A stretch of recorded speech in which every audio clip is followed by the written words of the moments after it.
Welcome to Overgo World, making your life better through tech, vacations, and other great things. Remember to subscribe so that you don't miss out on our latest videos.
In 1997, His Highness Sheikh Mohammed bin Rashid Al Maktoum, Vice President and Prime Minister of the UAE and ruler of Dubai, embarked on a project that would transform Dubai's coastline and give the world one of its most recognizable man-made wonders, a technological marvel.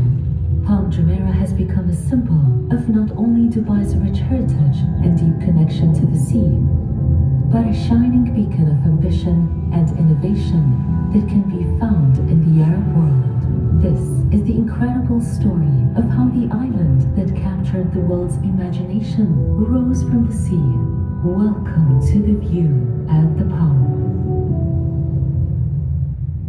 From warm, shallow waters lapping at the coastline of the Gulf to a dazzling symbol of imagination and architectural ingenuity, this is the Palm Jumeirah. The iconic island was born from a vision to create an unforgettable masterpiece that would showcase the spirit of human possibility and transform the emirate into a buzzing metropolis and a global tourist destination. His Excellency Sultan Ahmed bin Slayem was mandated by His Highness to bring this great idea to life, where the island's original design was shaped like a sun. He told me, how many kilometers we're going to get if we build this island? I told him 7 kilometers. He told me, why not 70? I told him, the whole beach of Dubai, he says 60, 65 kilometers. What do you get? 70. He said, why do we build it around? Why don't we pull it from the sides and create more beaches? The redesign included a 1.4 kilometer bridge connecting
We hope you enjoyed watching this, so please feel free to hit the like button and remember to subscribe for great upcoming videos. Thank you and see you next time.